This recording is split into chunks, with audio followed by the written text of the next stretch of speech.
Should you be walking along a beach in Nesquin, Oregon, you'll see countless monoliths rising up from the sea as the waves drift effortlessly around them. Mists in the distance hide some from view. Others sneak out of the fog, seemingly dancing in the sea spray. Those closest to you let the waves explore their bases, rooted deep below the mud and the earth. Some are hollowed out, and small sea creatures flit back and forth from their secluded pools.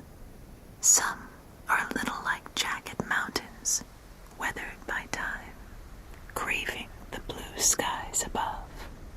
These strange sarcophagi were once trees, and they represent a beautiful, ethereal memorial to the great cataclysm that came before.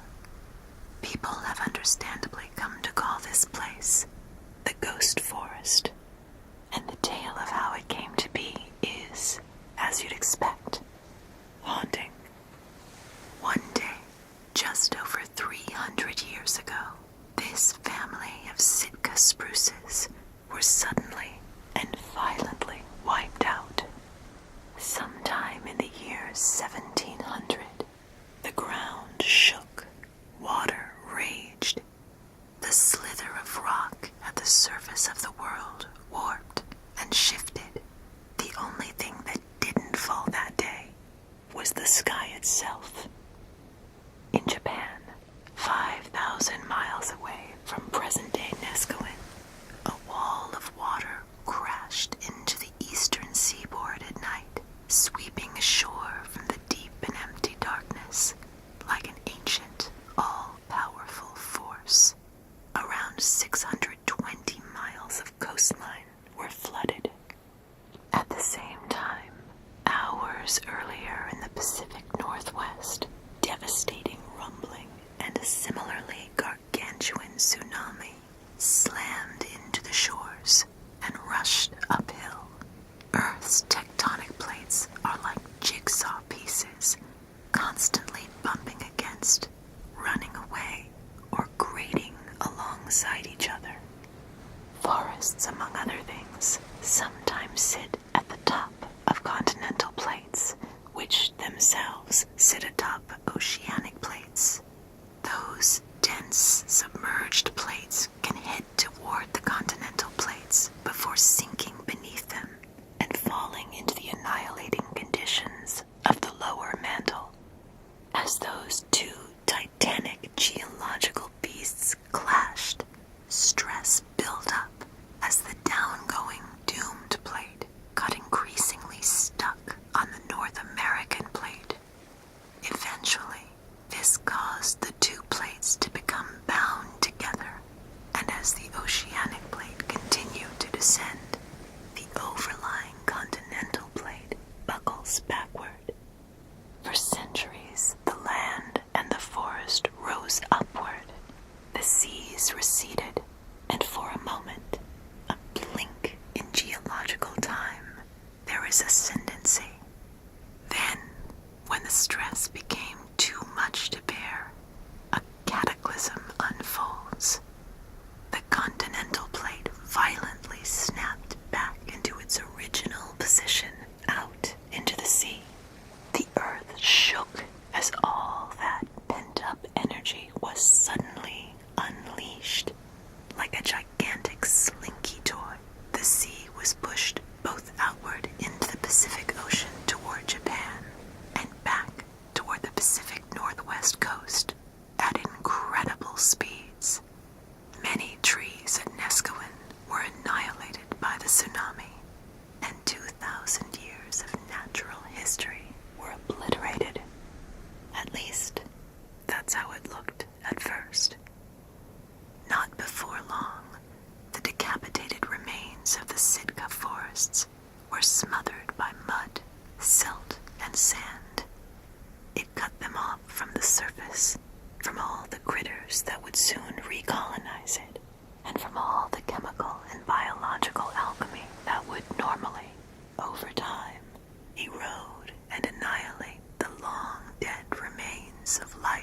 the surface.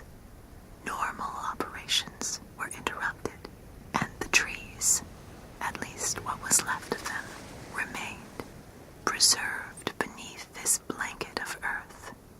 Centuries passed. The Sitka forests, destroyed by the tsunami in the year 1700, were all but forgotten, even if the legends of the inexplicable tsunami in Japan and the thunderbird and the whale continued to be passed down. The winter of 1997 changed all that. Storms began to brew offshore of the Pacific Northwest, including near Neskowin. Powerful winds began to blow. They crashed into the shore, carving up the beach like a gigantic shovel, flinging debris and mud and earth in every direction. It was savage, an act of destruction, but one that revealed a secret buried and nearly lost forever. Forests live and forests die, and their deaths can range from the prolonged to, in this case, the sudden and dramatic. If the sun sets at just the right time, and there are enough clouds in the sky, and plenty of mist resting just above the sand, the air turns purple. Today, Neskowin's ghost forests are nothing short of jaw-dropping. At the break of day, the sun shines on the diamantine waves that drift around the frozen remnants of that fateful day. As the sea gently crashes into them, they remain silent, gazing up into the fires of our local star, or perhaps looking up at the billions of more distant stellar